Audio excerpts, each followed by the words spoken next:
16 වතාවක් ආනන්ද මට ආයුෂ කල්පයක් ඉන්න පුළුවන් කියලා දේශනා කරද්දී හිත මාරේ අවහගෙන බුදුරජාණන් වහන්සේ ආයුෂ සංස්කාරය අත්හැරියා.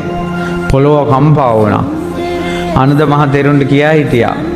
ආනන්ද ආයුෂ අත්හැරියා 16 තැනක ඔයාට ආරාධනා කරන්න මම කියලා තිබ්බේ.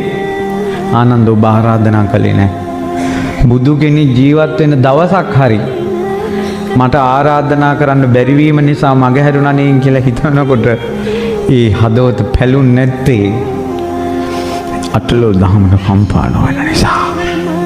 ඒව දරාගත්තා.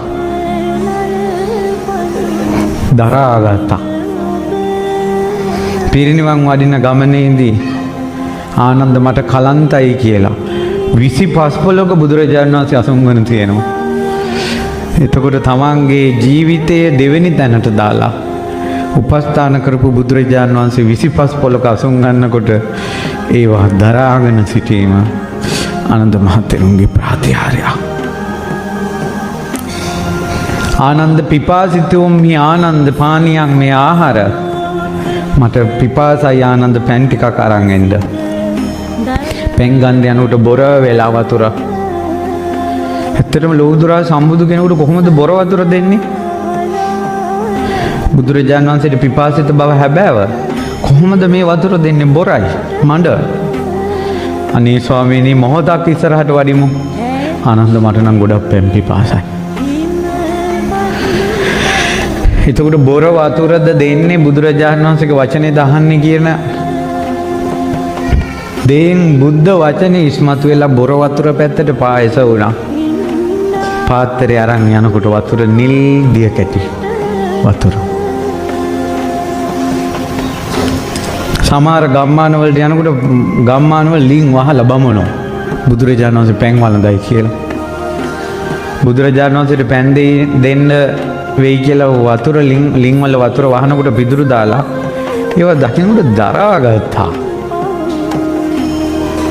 කවදාවත් මිනිස්සෙක් එක්ක රණ්ඩුවට ගිහිල්ලා නැහැ. කවදාවත් මිනිස්සුන්ට චෝදනා කළා නැහැ. රණ්ඩුවකට ගිහිල්ලා නැහැ. අටලෝ දහම දරාගත්තා.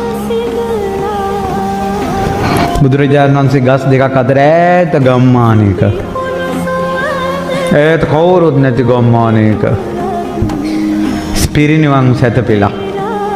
ස්වාමීනි මේ චූටි නගරයක ඇයි සැතපෙන්නේ? ඇයි පිරිනිවන් පාන්නේ? කියන්නේ බුදුරජාණන් වහන්සේට පොඩ්ඩක්වත් සත්කාරවල අඩුවක් වෙනවට කැමති නෑ බුද්ධ ගෞරවය. ආනන්ද පොඩි නගරයක් කියලා කියන්න එපා. කලින් කුසාවති රාජධානියේ මේ කුසිනාරාව බණ කිව්වා. බලන්නකෝ ඊළඟට ආවා බුදුරජාණන් වහන්සේ ගැන සෙනෙහසක්. මේ බුද්ධ ශාසනයේ වටිනාකම බුදු කෙනෙකුගේ වටිනාකම ගැන සෙනෙහසක් ආවා. ඒ සෙනෙහස සෝවාන් වෙනකොටවත් දරා ගන්න බැරි එකක්. කනුවක් අල්ලාගෙන වැළපුණා. බුදුරජාණන් වහන්සේ ඉක්මනින් පිරිනිවන් පානවා කියලා. පපුව බැලුන්නේ නැත්තේ ඒ තරමට දරාගත්තා. ඒ දරා ගැනීමත් දෝර ගලාගෙන අර මහා හයියෙන් යමක් අල්ලගෙන ඉන්නකොට ධාඩිය ගලනවා වගේ. ඒ යමක් යන්න දෙන්නේ නැතුව හයියෙන් අල්ලගෙන ඉන්නවා. දරාගෙන ඉන්නවා හැබැයි එයාගෙන් ධාඩිය ගලනවා. එයාගේ ඇඟ වෙවුලනවා සමහර ලාවට. අටලෝ දහම දරාගත්ත තමයි. ඇස්වලින් රූරා කඳුරු වැටුණා. කොහොමද ආනන්ද කියලා ඇහුවා. ආනන්ද මෙහෙන්ද කොච්චර ධර්ම දේශනා කළා දානන්ද හටගත්ත සියලු දේ නැසෙනවා කියලා. ප්‍රියමනාප දේන් වෙන් වෙන්න වෙනවා කියලා. ඒ නිසා ආනන්ද තමාට තමා දූපතක් කරගන්න. ඔය දහම ඔයා තුලම කලත්ත ගන්න ආනන්ද. දහමෙන්ම දූපත හදාගන්න. කත පුඤ්ඤෝ සිතුවං ආනන්ද. ආනන්ද ඔයා ගොඩාක් පින් කරපු කෙනෙක්. කත පුඤ්ඤෝ සිතුවං ආනන්ද. ආනන්ද ස්වාමීන් වහන්සේට බුදු මුව මණ්ඩලෙන් වදාලා ආනන්ද ස්වාමීන් වහන්සේ කියන්නේ පින් කඳක් කියලා. පින් කඳක් කියලා. අපි මේ මහා සෑය හදන්නේ පින් කඳකට. පින් කඳකට මේ සෑය හදන්නේ. නේ? ඒ නිසා අපිටත් පින් ගොඩක් ලැබේවි නිවන් යන්න. අපිටත් දරා ගන්න ගොඩක් පින් රැස් වේවි.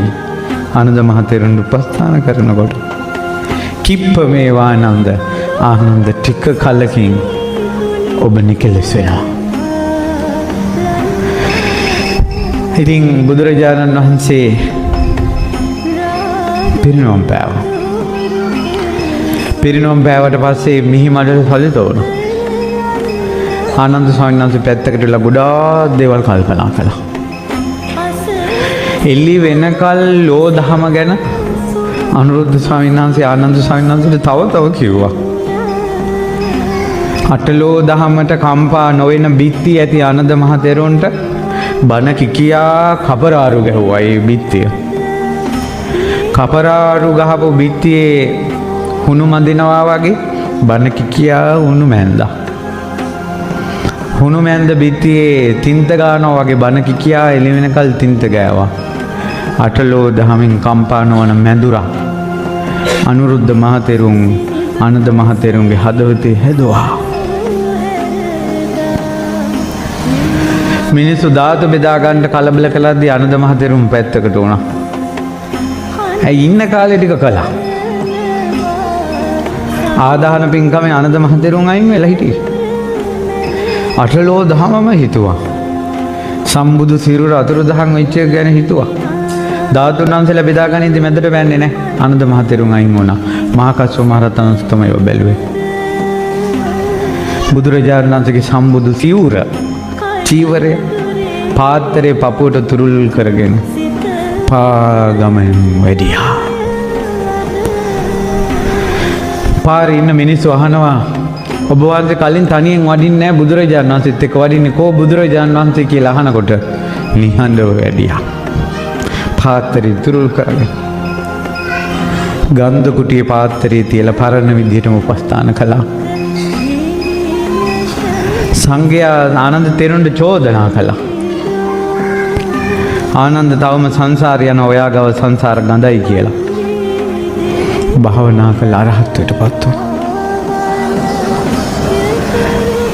කාරණා පහකින් ආනන්ද තෙරුන්ට චෝදනා කළා. ආරාධනා කරපු නැති එකට ජීවිත සංස්කාරයට සිවුර මහ ගන්නකොට පාගල මැහුවා කියලා. කාන්තාවන්ට කලින් බුදු සිරුර වඳින්න දුන්නා කියලා. ඔය කාරණා පහකේ සමාව ගත්තා. වරදක් නැති බව කීවා සමාව ගත්තා. මහා කැලේකට ගියා.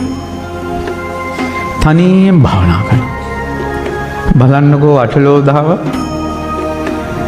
ආනන්ද ගුණ සුවඳ විහිදු වෙනකොට දැනිච්ච මිනිස්සු හොයාගෙන ආවා කැලේට. උයම් පල්ලා කිව්වා එන්න එපා. අපේ මහතෙරුන් තනියෙන් ඉන්නේ. බුදුරජාණන් වහන්සේ පිරිනිවන් පාලත් අවුරුදු 40ක් ජීවත් වුණා. ඊට පස්සෙත් කැලේ ආනන්ද සංස් කුටියෙන් අතුරුදහන් වෙලා මිනිස්සු ඉදිරියේ පොළොවෙන් මත වුණා. මාව හොයාගෙන ඉන්න මිනිස්සු වළක්වන්න එපා. මන් නිසා නෙවෙයි බුදුරජාණන් වහන්සේ මුණ ගැහෙන්න එන මිනිස්සු බුදුරජාණන් වහන්සේ වැළැක්වුවේ නැහැ.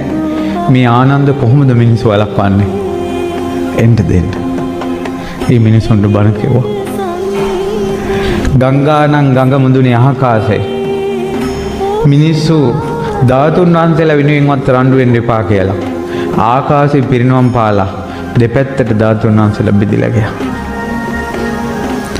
ඔන්න ඔය ධාතුන් වහන්සේලාගේ කොටසක් දෙව්ලොවින් හෝ යම් තැනකින් හෝ මේ ආනන්ද මහා සෑය තැන්පත් වෙනවා.